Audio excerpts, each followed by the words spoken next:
عاملين ايه؟ كل سنه وانتم طيبين. ايه رايكم بقى في الجو ده؟ النهارده معانا كرتونه رمضان زي كل سنه بس حاجه مختلفه برضو. هنبدا من دلوقتي وما تقولوش لسه بدري يا حبايبي، الحاجه غاليه جدا وهنبدا حاجه في حاجه ان شاء الله، كيس في كيس.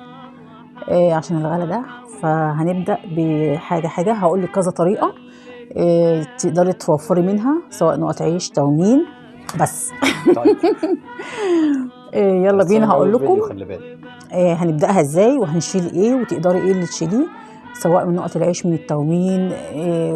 نزلتي السوق مثلا كل اسبوع تجيبي كيس سكر، كيس رز، اي حاجه تانية خالص، بس عايز ياخد الفلوس بتاعي يا جماعه. ماشي، بس انت من اول فيديو خلي بالك. يلا مع بعض هنقول ايه. هو عايز يوريكم ان ايديه ان هو موجود، يلا كلمه.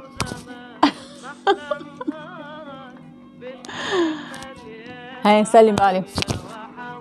انا هحطهم على وشي اساسا، والله هحطهم على وشي والله. طبعا يا جماعه الفيديو ده يعني انا بصراحه بعمله لان قبل ما يعني بصراحه انا بكره ماشي الصبح الساعه 6، فحبينا نعمله احنا دلوقتي بالليل، فقلت بسرعه كده انا وهو. يعني فتره كده ان شاء الله وراجع تاني. يلا بينا نخش على الكرتونه. نبدا بقى على الكورس معانا. يلا. اول حاجه حبايب قلبي انا بدات بيها بالفول.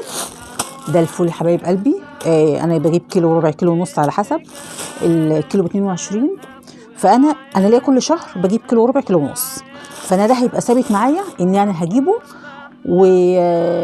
ما ينفعش انك تخزني الفتره دي كلها، بس هنعمل ايه؟ انا ليا كل شهر كيلو ونص مثلا، بدمسه على مدار الشهر، فانا هجيب كيلو ونص كل شهر وهبدله، مش هيبقى موجود الفتره كلها عشان ما يسوس، فهبدله. انا ليا احتياجي في الشهر كذا، انا بجيب الحاجه بشيلها وببدلها.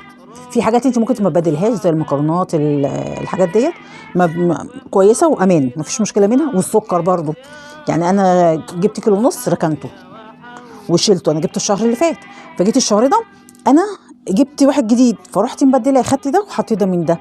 اما تغيري في الحاجه ما تسوس وتستعمليها على طول، لان ده جديد. فيلا بينا نشوف ايه تاني. انا جبت كيلو ونص، كيلو 22، فانا جبت كيلو ونص. هركنه واجدد فيه، عايزه تخليه مفيش مشكله، هيبقى حلو قوي.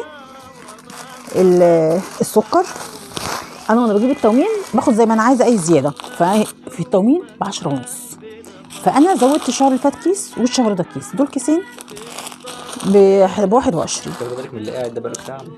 هي بتبص. هي بوسي ايه، زعلانه يا جماعه، عايزه تطلع. اكلت منها دراي فود. المهم حبايب قلبي، دول كيسين انا جبتهم بالتومين، انت تقدري كل شهر تزودي كيس وتوفريه. ده عادي، انت ممكن تسيبيه لغايه رمضان، ما فيش منه مشكله خالص، هتشيليه عادي، لان بيبقى تاريخ الصلاحيه بتاعته 3 سنين، فما فيش مشكله منه يسوس او يجرى له حاجه، لا ما فيهاش مشكله خالص. كده انا جايبه كيسين ب 21. الشهر اللي فات زودت كيس، الشهر ده كيس، فانا معايا عارفه احتياجاتي. انا بستخدم مثلا 6 7، بزود كيس، بزود كيسين، فكل شهر 10 ونص 10 ونص هتقدري توفريها، فهاتي كيس في كيس واركني، مفيش مشكله. انا بطاقتي مثلا 4 افراد، بطاقتي 4 افراد، فانا بجيب عيش كل 3 ايام بينزل بطاقه، بجيب بجنيه، بجيب بجنيه ونص على حسب اللي بجيبه. بس يا بوسي، فبجيبه ايه عند اي، بس يا بوسي عند اي فرن بتشتري منه العيش، الفرن البلدي العاديه، بيبقى في تبعه محل. انا هنزلها، بيبقى اي محل تبعه. انا ليا مثلا صفحه بكتب فيها كل يوم عنده، كل 3 ايام بجيب مثلا بجنيه، بخليه ب2 جنيه، 2 في 2 4، اجيب علبه ماجي، اجيب كيس سكر. ونعم التوفيق. ايوه ما لازم تصادي. انا مش يعني في كل 3 ايام ما بجيبش انا 60 رغيف، مش هاكل كل 3 ايام 60 رغيف، فانا بجيب احتياجاتي. بنعمل رز، بنعمل مكرونه، بنعمل كشري، بنعمل محشي، فمش دايما بناكل عيش. فمره على مره بجيب، يعني ادي كيس اهوت كنت جايباه، وادي كيس تاني بقى ب4 جنيه، كنت الاول بجيبه منه ب2 جنيه وربع، في الغلا ده بقى ب4 جنيه. بتحسبيها ازاي؟ انا كل 3 ايام ليا 3 جنيه عيش، بجيب بجنيه وبفيض ب2 جنيه. السكر بره لو ب16 هيحسبوا لك ب4. البيضه لو ب2 جنيه يحسبها لك بنص جنيه. بتحسبي الحاجه بربعها على طول، ده حسابه. وادي كيس تاني ب4 جنيه، كان ليا 12 جنيه جبت 3 اكياس. كده انا موفره 3 اكياس من نقط العيش وكيسين من التومين نفسه. هتقدري توفري، بتنزلي السوق هتجيبي خضارك وحاجتك. فودي مثلا الرز كان الشهر اللي فات انا كنت جايباه عرض ب 13 جنيه، دلوقتي ب 18 وب 20 رفع. فانا استفدت اني جبت كيس، اول اسبوع جبت كيس، بعديها ب3 ايام نزلت السوق جبت كيس تاني ب 13 جنيه، دلوقتي بقى ب 18، فرق 5 جنيه. طب ما انت اولى 5 في 5، انت اولى بالفرق دوت تجيبي سكر، تزودي على السكر وتجيبي سكر. ده كيس تاني انا جبته. السكر الرز حبايبي بتعملي ايه؟ انا ليا في الشهر 6 كيلو او 7 كيلو. انا بجمع الرز بجيبه عادي زي ما انا جايباه، يعني انا جايبه ده الشهر اللي فات. الشهر ده اما اجي اجيب الخزين بتاعي هشيل دول وهجيب اكياس اللي هي الجاهزه، لان ده ما يقعدش في وقتها. عايزه تحطيه هتجيبي علبه بلاستيك ما تتقفل كويس، هتحطيه وتحطي معاها حبه ملح وهتحطي معاها ورق لورا يمنع تسوس، يمنع اي حاجه تخش له نمل او اي حاجه ما يبص. لو انت عندك كميه كبيره ومش عارفه تعملي ايه، في علبه كبيره هتحطي معاها ملح وورق لورا هيحفظهولك لحد رمضان. كيس زي ده حبوبه بره غالي، انا جايباه من التومين ب4 جنيه. الرز، الدقيق، السكر ب4 جنيه على طول عنده بربع ثمن، يعني بربع سعره ب4 جنيه. فانا جبت كيس فاض كيس، يعني جبت 3 سكر وجبت ايه كيس الحبوبه ده من نقط العيش. انا من يوم 1 لغايه يوم 30 انا بجمع النقط بتاعه العيش بتاعتي 2 جنيه في 2 جنيه في جنيه ونص. باجي اخر الشهر ممكن اجيب 3 سكر، 2 رز او بتاع دوت شاي، اي حاجه. كل اسبوع انا ممكن في الاسبوع اجمع حاجه في حاجه. ادي كيس دقيق انا كان ليا 4 جنيه امبارح، جبت كيس دقيق بال4 جنيه، اصبح عندي دقيق. هاجي اخر الشهر هستخدم الدقيق، هاخده استخدمه واجيب الجديد اللي هو بتاعه. بشوف التواريخ من ورا، التاريخ بتاعه ايه، لو بعيد بركنه، لو قريب بشيله واحط غيره. انا عامله ضرفه كبيره عندي حاط للحاجات دي. واهم حاجه تشوفي تواريخ الحاجه هتعرفي تجمعي وتلمي اللي انت عايزاه. ده ب4 جنيه. لو بره ب16 اخر الشهر مثلا انت ما عندكيش نقط عيش في العيش نفسه بتاع السلع، بتيجي تاخديها من التومين، بتلاقي متوفر لك في التومين فلوس ممكن تجيبيها من التومين، بس هجيبها ب16. بس انا بجيبها من نقط العيش ب4 بربع ثمنها. البيض اي حاجه زي كده بتجيبيها، يعني مثلا علبه الماجي. بصي يا حبايبي، علبه الماجي انا جبت علبه كان من اول الشهر، خدت نصها وشلت نصها لرمضان، مش هبوظ مش هجرى ولا حاجه. هاجي الشهر الجاي هجيب نص او اجيب علبه كامله، اروح مطلعه النص واشيل العلبه بحالها. يعني انا خدت نصها عشان ما كانش عندي. فانا هاجي اول الشهر هجيب علبه ب4 جنيه لان هي مدياني ب4 جنيه، هجيب علبه ب4 جنيه وهطلع النص ده استخدمه والعلبه هشيلها. فانت هتوفري. لو ما فيش في العيش واخر الشهر من التومين، في التومين برضه هيديها لك، بس هيديها لك برضه غاليه، بس هيبقى فايض معاكي في العيش.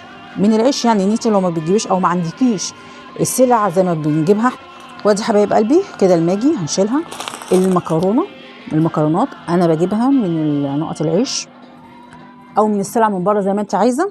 انا بجيبها من نقط العيش لانها بيفيد معايا السلع، يعني في السلع لما بجيب العيش كل 3 ايام فبيفيد معايا كتير. ده يا حبايبي بجيبه حسبتهولي بجنيه، يعني كيس الشعريه دوت بجنيه 350 جرام، مش وحش يعني، ارخص من بره. لو هتجيبيه من التومين نفسه هيبقى برضه فايد لك اخر الشهر هتجيبيه. كل اسبوع لو بتنزلي تجيبي حاجتك جمعي كيس في كيس 4 جنيه او ب5 جنيه على حسب ما بتلاقيه هاتيه. يعني انا بتحسبوا لي بجنيه يبقى ب4 جنيه بره. هاتي كل اسبوع كيس واركنيه، هيفوت معاكي 4 جنيه في 4 جنيه، هتلاقي نفسك عندك شعريه، عندك كيس مكرونه زي كده سواء من السلع او من التومين، او كل اسبوع لما بتنزلي وفري 4 جنيه 5 جنيه 10 جنيه مره كيس سكر، مره رز، مره كده، حاجه في حاجه هتجمعيها. ده حوا اللي هي المكرونه حوا، دي اغلى شويه، حسبته لي بجنيه ونص، ودي برضو بجنيه ونص، مختلفه شويه واغلى من الثانيه. فانا جبت مره كيس ومره كيس، يعني دول حصيله شهرين معايا بجمعهم. سهله وبسيطه جدا، هتقدري توفري. هي الحاجه غاليه بس انتي شاطره، هتقدري توفري حاجه في حاجه هتمشيها. هتجمعي اخر رمضان يعني اخر شعبان، هتلاقي داخل عليك رمضان بحاجات ما شاء الله، بيجي ببركته وبخير وحاجات جميله جدا. وجايبه برضو التوابل، انا جايبه التوابل هقسمها، هخلي جزء رمضان وجزء هستخدمه، لان انا عندي حاجات كتير. اللي موجود عندي هكمل عليه حاجات بسيطه والباقي هشيله. يلا نشوف انا جايبه ايه. دول برضو انا جايباهم دي ازازه خل، هي بره ب 8 جنيه بس انا جايباها ب 2 جنيه. ولو من التومين برضو اخر الشهر لما بتشتري التومين هيحسبها لك ب 8 برضو، بس انت لو وفرتي من نقط العيش هتجيبها ب 2 جنيه زي ما انا جايباها. هتقدري توفري من العيش وهتدبري نفسك وسهله. جبتها ب 2 جنيه. دي بقى جايباها 25 جنيه بس من التومين، في التومين حاسبينها لها ب 25 جنيه. انا زودت وقلت لها هدفع فرق، بدل ما اجيبها من بره ب 33 جنيه حسبتها لي ب 25. دفعت الفرق ورحت جايبه ازازه، دفعت فرق 10 جنيه عشان كان ليا فلوس، رحت جايباها، يعني يعتبر اشتريتها بال 10 جنيه وفي نقط العيش ب 8 جنيه. فسهله وبسيطه وقدرت اوفرها. هاجي الشهر الجاي هجيب كريستال او هجيب حاجه تانية وهروح مبدله، هبدل لغايه ما اجيب الاحسن، او اللي هو الرز والاكل، الحاجات اللي هي الذره والعباد هبدلهم. بس انا شلتها، هاجي الشهر الجاي هبدلها بحاجه تانية وهستعملها، مش هتخسر. دي اللي بقى القليه والرز والحاجات اللي هي ولادي بيحبوه بالرز، فهيبقى الرز. انا شايله ازازه، الشهر الجاي هجيب ازازه، هوفر منها كتير، هيمشي معايا. وننساش بقى في رمضان سلطه، يعني خل التفاح تحفه وجميل جدا للمعده والهضم والحرق، وبيرفع الحرق جدا، بيعلي الحرق في والحرق والمرض. ايوه الكوليسترول بيخفض منه، بيرفع الحرق، معدل الحرق في الجسم، للتخسيس حلو جدا. انا بعمله على السلطه. الازازه انا جايباها ب 10 جنيه. ده زيت الزيتون، ده زيت زيتون بكر اللي هو الصحراء الغربيه، تحفه يا جماعه، جميل جدا. ده جيركن صغير كده زي ما انتم شايفينه، جميل قوي 400 جرام. جبته ب 35 جنيه. انا كنت بجيب الصغير اللي هو غزه ده ب 25 ب 30، قليل يعني 300 جرام. ده 400 جرام بس احسن منه. للجبنه بقى الحاجات رمضان جميل جدا وتحفه، نعمل منه. شايله برضو هشيله، انا عندي هشيله. نيجي بقى لدي السمنه، بره عدت ل 35 دلوقتي، انا جايباها من نقط العيش، حاسباها لي ب 9 جنيه، يعني جميله جدا، مش غاليه ونضيفه. انا جبت واحده وعندي العلبه تانية فيها، بس انا جبتها وبجيب زبده وبسيحها معاها، بس قلت اجيبها بتبقى حلوه جدا وما بتخسرش، بتنفع معايا حبايب قلبي. جبت واحده وهشيلها لرمضان. في بقى التوابل والحاجات ديت، انتوا عارفين التوابل اللي بنجيبها بقى على طول. مجمعه حبه توابل كويسين جدا، هشيل جزء واعمل جزء. وجايبه بقى الملح، دي باكيتات صغيره كده من الملح يا حبايبي، فيها بتاع 12 كيس. بتتباع في السوق عندنا هنا يوم الاحد، جايباها ب5 جنيه كل ده عشان اعمل الملح المخلط واستخدام للشهر منه، فبينفعني جدا، بجيب بها على طول. فدي جايباها ب5 جنيه، حوالي 11 او 12 كيس. انت تنزلي تلاقي حاجه زي كده، انا بجيب ما بيخسرش معايا، بحاول من الخضار افيض، اجيب اقلل عندي حاجات، اجيب بدالها حاجه تانية، بيمشي معايا، بيبقى حاجات كويسه جدا. دي بقى في حاجات هشيلها وحاجات هستخدمها. عارفين بقى الشتاء داخله، فلازم اليانسون ده باكت 50 كيس، والجنزبيل، ليمون بالجنزبيل حلو جدا، جايبه 2 برضو. ده هحطه، هعمل معاكم الكوفي كورنر وهحط المشروبات والحاجات ديت عشان الشتاء هتنفع معايا جدا. وفي بقى اللي هشيله رمضان، ده كركديه جميل جدا، وانا كنت بجيب التوابل عجبني، ده كركديه اسواني حلو قوي. هشيله رمضان لان انا عندي في التلاجة. وده ربع كيلو شاي اخضر هشيله برضو رمضان. انا جايباه ب 16 جنيه، فما اعرفش من هنا لرمضان هيرفع قد ايه. هي كل حاجه بتغلى، كنت الاول بجيبه ب 14 دلوقتي ب 15، جايباه الشهر ده ب 16، فبيرفع كل ماده. فانا جبته عندي الربع كيلو اللي كنت جايباه ما خلصش، فانا هشيل ده رمضان. ده ب 16 جنيه شاي اخضر تحفه، بتجيبيه بتطحنيه في المطحنه وبتعمل زي الشاي الاحمر العادي، جميل جدا يا جماعه، تحفه بصراحه.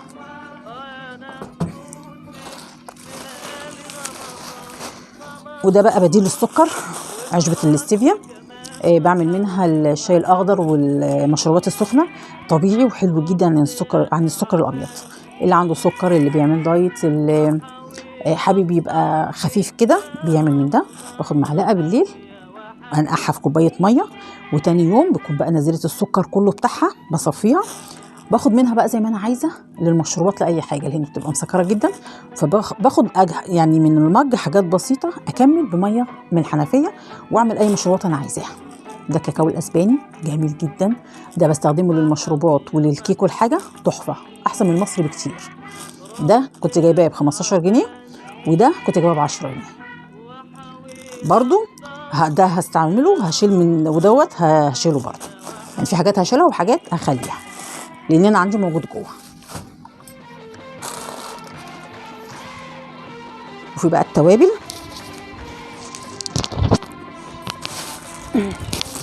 بصوا بقى التوابل قد ايه يا جماعه.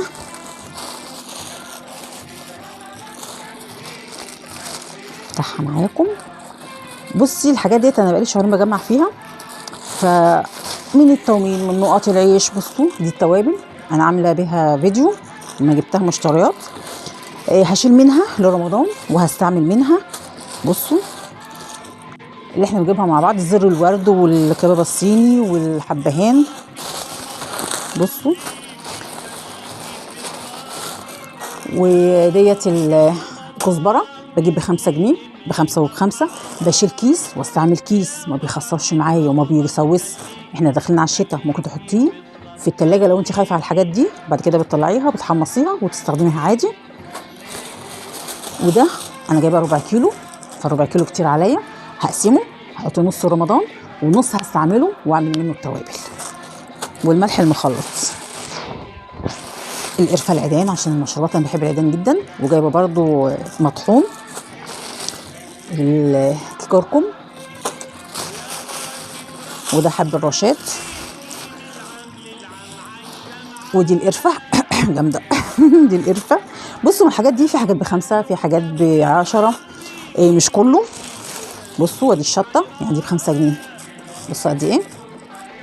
انا عندي في البرطمان فانا هشيلها، مش هتخسر، هتنفعني في رمضان جدا. وادي الفلفل الاسود، الكيلو ب100 جنيه دلوقتي، بعد ما كنت بجيبه ب70 وب80 انا فوجئت ب100 جنيه.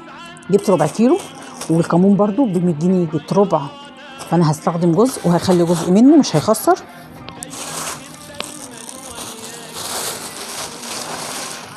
بصوا بقى ده المسمار، كيلو منه ب 300 جنيه فبجيب 20 ب15 على حسب.